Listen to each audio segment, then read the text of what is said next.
नमस्कार साथियों, मैं राकेश यादव। यूट्यूब चैनल विद्या कोचिंग क्लासेस में आपका स्वागत है। आइए आज हम लोग जानते हैं रूस और यूक्रेन के बीच जो अभी लड़ाई चल रहा है उसके बारे में क्या मुद्दा है, इसके ऊपर हम लोग जानते हैं। तो यूक्रेन और रूस के बीच फिलहाल में अभी युद्ध चल रहा है। क्या कारण है इसके बारे में हम लोग जानते हैं। जो यूक्रेन है और रूस, जो रूस का ही पार्ट है, एक क्या है, यूक्रेन जो है रूस का ही एक पार्ट है, उसी का पड़ोसी है। लेकिन फिलहाल वो अभी दूसरे के बहकावे में, यूक्रेन अमेरिका के बहकावे में वो सोच रहा है कि हम नाटो का सदस्यता ग्रहण कर ले। लेकिन ये रूस जो होने नहीं देना चाहता है, क्योंकि जो नाटो है, अब नाटो क्या है इसके बारे में हम लोग समझेंगे। नाटो क्या है? नाटो का जो स्थापना हुआ था 1949 ईस्वी में। इसमें टोटल देश 12 थे। अभी वर्तमान में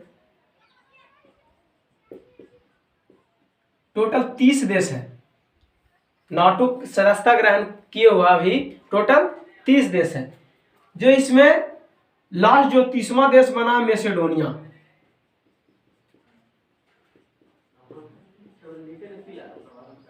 मैसेडोनिया। तो जो रूस यूक्रेन जो है, जो अमेरिका के बहकावे में पड़ गया है, वो उसको ललकार करके और पीछे हट गया। अमेरिका बोला है कि हम तुम्हें नाटो का सदस्यता देंगे, और वो वही सोच रहा है यूक्रेन कि हम नाटो का सदस्यता ग्रहण, लेकिन ये रूस जो होने देना नहीं चाहता, क्योंकि जो इसमें जो नाटो के जो भी देश सदस्यता ग्रहण किए हुआ है, वो कहता है कि अगर जो नाटो के देश सदस्यता जो भी ग्रहण किया हो वो देश पर हमला होता तो सिर्फ टोटल पूरा नाटो के देश पर ही हमला समझा जाएगा। इसके चलते यूक्रेन सोच रहा है कि हम नाटो की सदस्यता ग्रहण कर लेंगे, क्योंकि मेरा साथ में 30 देश हो जाएंगे, क्योंकि जब बरियार हो जाएगा ये, इसलिए रूस ये होना नहीं चाहता है। सोचता है कि अगर जो नाटो में सदस्यता ग्रहण कर लेगा यूक्रेन, तो मेरा पर 30 देश आक्रमण कर सकता है, इसलिए ये होना नहीं देना चाहता है। आप समझेंगे कि ये जो लड़ाई चल रहा है इसको सुलझाया कैसे जा। तो मेन जड़ तो नाटो है, इसको लड़ा करके ये पीछे हट गया। ये सिर्फ नाटो अभी फिलहाल में कह रहा है कि हम सिर्फ औजार दे सकते हैं, अपना सैनिक देना नहीं चाह रहा, क्योंकि ये तो लड़ा रहा है सिर्फ। और इसमें मेन जड़ अमेरिका है।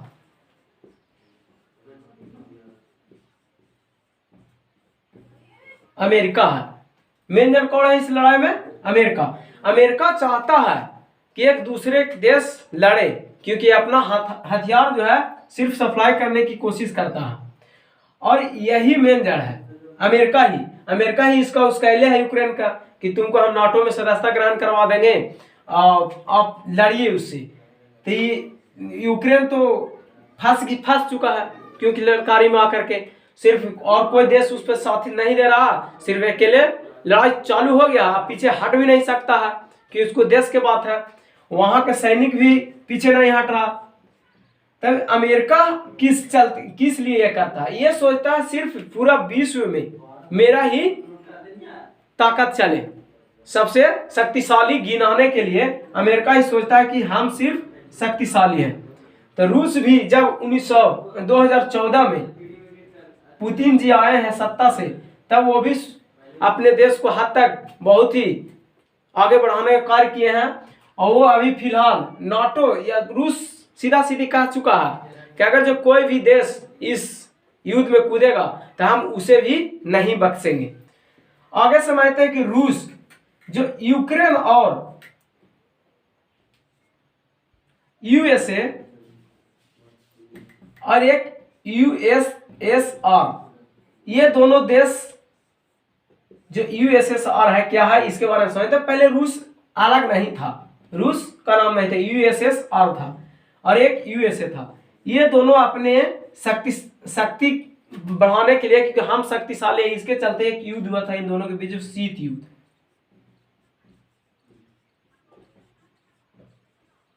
शीत युद्ध जो 1945 में हुआ था। और 1945 से जाकर के 1991 में यूएसएसआर जो विघटित हो गया, टूट गया, और इससे टूट करके 15 देश अलग हुए। कितने देश? 15 देश अलग हुए, जिसमें से एक पार्ट यूक्रेन है।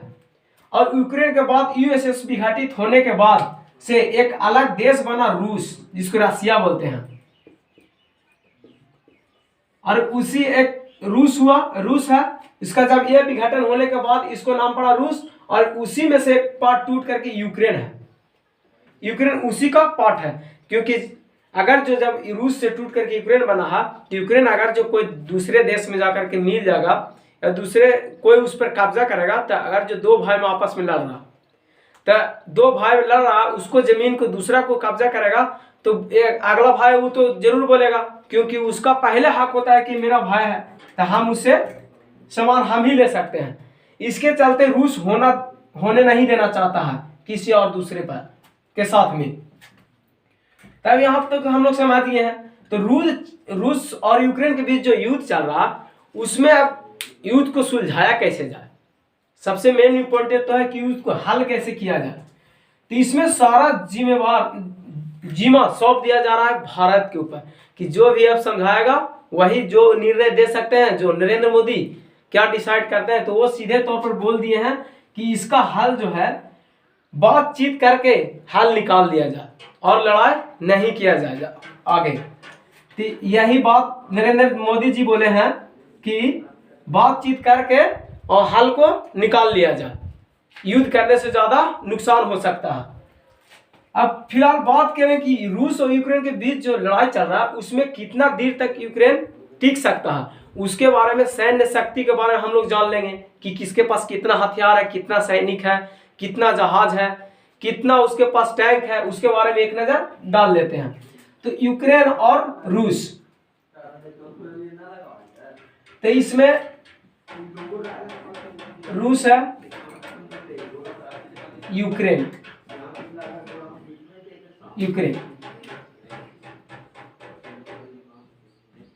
तो रूस के पास जो है 8.5 लाख सैनिक है। किसके पास? रूस के पास। और यूक्रेन के पास मात्र 2 लाख सैनिक है।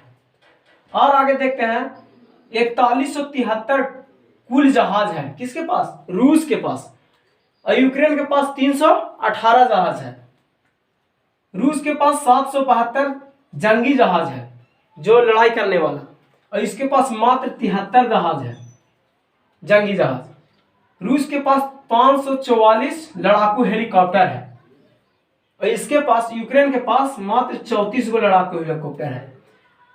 और रूस के पास 12,000 टैंक है, और यूक्रेन के पास 2506 टैंक है।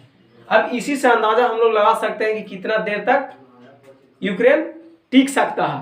तो इसमें तो काफी और देश यूक्रेन को उस्काए हुए हैं कि आप लड़िए, पीछे से हम सहयोग है, लेकिन साथ नहीं दे रहा है कोई भी देश, और पीछे हट गए हैं सभी, उसको लड़ा करके छोड़ दिए हैं।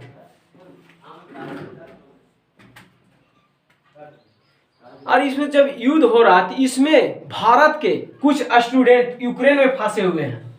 भारत के स्टूडेंट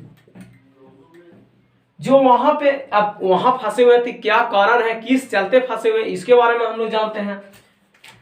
तो वहां जो भारत का स्टूडेंट है गए हुए यूक्रेन में,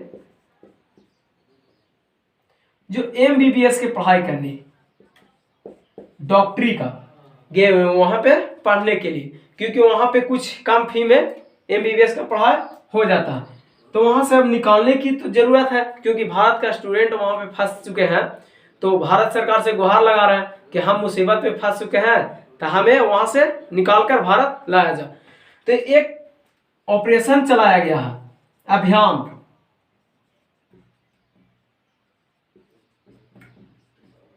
उस अभियान का नाम है ऑपरेशन गंगा।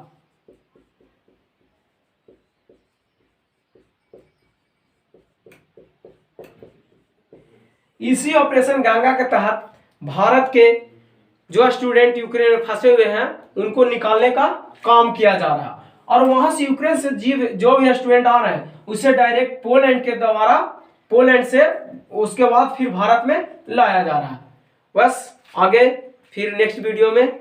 वीडियो आपको अच्छा लगा तो लाइक करिएगा, कमेंट करिएगा। जय हिंद, जय भारत।